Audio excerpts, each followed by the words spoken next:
আসসালামু আলাইকুম দর্শক, আমি ডাক্তার ফারহানা আপনাদের সবাইকে স্বাগত জানাচ্ছি। দর্শক, আপনারা অনেকেই আমার কাছে স্বাস্থ্য বিষয়ক নানা রকম প্রশ্ন করেন। আজকে সেখান থেকে একটি প্রশ্নের উত্তর দেওয়ার চেষ্টা করছি। একজন আমার কাছে জানতে চেয়েছে, আপু, আমার স্ত্রী প্রেগনেন্ট, আমার স্ত্রীর গর্ভে একটা মেয়ে সন্তান রয়েছে। আমি জানতে চাচ্ছি ইসলামের দৃষ্টিতে প্রথম সন্তান ছেলে নাকি মেয়ে হওয়া ভালো।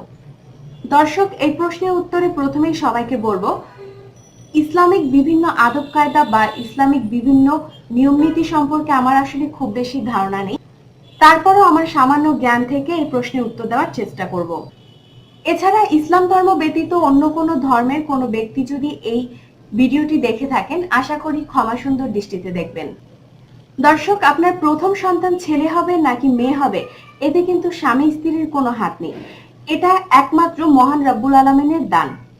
আর যেহেতু ছেলে এবং মেয়ে উভয় সন্তানই আল্লাহ তাআলার ইচ্ছাই হয়, সুতরাং আপনার ছেলে হোক বা মেয়ে হোক, দুটাই ভালো। কোনোটাই আসলে খারাপ বা ভালো এটা বলা যাবে না। আর ইসলামে কিন্তু মেয়ে শিশু এবং ছেলে শিশু উভয়কেই সমান দৃষ্টিতে দেখার নির্দেশ দেওয়া হয়েছে। তবে আমাদের দেশে অনেকেই প্রথম সন্তান ছেলে হলে অনেক বেশি খুশি হয়ে থাকে। তবে মনে রাখবেন, আপনার সন্তান ছেলে হোক বা মেয়ে হোক, আপনার সন্তান কিন্তু আপনার জন্য একটা নিয়ামত স্বরূপ। তবে ইসলামের দৃষ্টিতে কারো প্রথম সন্তান যদি কন্যা সন্তান হয়, তবে তাকে ভাগ্যবান বলে ঘোষণা করা হয়েছে। যেমন হযরত আব্দুল্লাহ ইবনে আব্বাস রাদিয়াল্লাহু বলেন, রাসূল সাল্লাল্লাহু আলাইহি ওয়াসাল্লাম ইরশাদ করেন, যার গৃহে কন্যা সন্তান জন্মগ্রহণ করলো, অতঃপর সে ওই কন্যাকে কষ্টও দেয়নি, তার উপর অসন্তুষ্টও হয়নি এবং পুত্র সন্তানকে তার উপর প্রাধান্য দেয়নি, তাহলে ওই কন্যার কারণে আল্লাহ তাআলা তাকে জান্নাতে প্রবেশ করাবেন। দর্শক, এ দ্বারা এটাই বোঝায়, আমাদের সমাজে অনেকেই আসলে প্রথম সন্তান যদি মেয়ে হয় তাহলে অনেক অসন্তুষ্ট হয়, এবং প্রথম সন্তান ছেলে হলে দেখা যায় সবার মাঝেই একটা খুশি বিরাজ করে।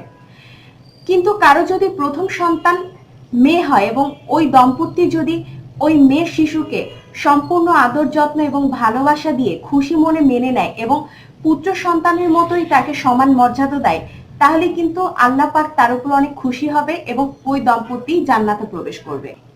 এছাড়া রাসূল সাল্লাল্লাহু আলাইহি ওয়াসাল্লাম বলেন, কন্যা সন্তান হলো উত্তম সন্তান, কেননা তারা হচ্ছে অধিক গুণের অধিকারিণী, বিনম্র এবং মিষ্টভাষী।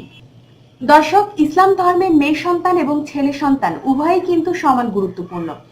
আর আমরা ইসলামের দৃষ্টিতে দেখতে গেলে দেখা যায় যে ইসলামে কিন্তু মহিলাদেরকে অনেক মর্যাদা দেওয়া হয়েছে। কেননা রাসূল সাল্লাল্লাহু আলাইহি ওয়াসাল্লাম ইরশাদ করেন, ওই মহিলা বরকতময়ী এবং সৌভাগ্যশালী যার প্রথম সন্তান মেয়ে হয়। কেননা আল্লাহ তাআলা মেয়েকে আগে উল্লেখ করে বলেন, তিনি যাকে ইচ্ছা কন্যা সন্তান দান করেন আর যাকে ইচ্ছা পুত্র সন্তান দান করেন। দর্শক, আপনারা এখানে লক্ষ্য করেন, সন্তানের কথা বলতে গিয়ে কিন্তু এখানে মেয়ে সন্তানের কথা আগে বলা হয়েছে। তো দর্শক, আপনার সন্তান ছেলে হোক বা মেয়ে হোক, এটা নিয়ে মন খারাপ করার কোনো কারণ নেই। এর কারণ হচ্ছে, আপনার ছেলে সন্তান হোক কিংবা মেয়ে সন্তান হোক, উভয় সন্তান কিন্তু মহান রাব্বুল আলামিনের ইচ্ছাতেই হয়েছে। আর মহান রাব্বুল আলামিনের ইচ্ছার উপর আপনার অসন্তুষ্ট হওয়ার কিন্তু কোনো উপায় নেই, বা এটা ঠিকও না। সুতরাং আপনার সন্তান যাই হোক না কেন, ছেলে হোক কিংবা মেয়ে হোক, তাকে খুশি মনে মেনে নিন এবং সুস্থ সুন্দরভাবে তাকে মানুষ করার চেষ্টা করুন। শেষ করার আগে আবারও বলছি, যেহেতু ইসলাম এবং হাদিস সম্পর্কে আমার খুব বেশি ধারণা নেই, তাই কোনো কিছু যদি ভুল হয়ে থাকে তাহলে অবশ্যই ক্ষমা সুন্দর দৃষ্টিতে দেখবেন। ধন্যবাদ।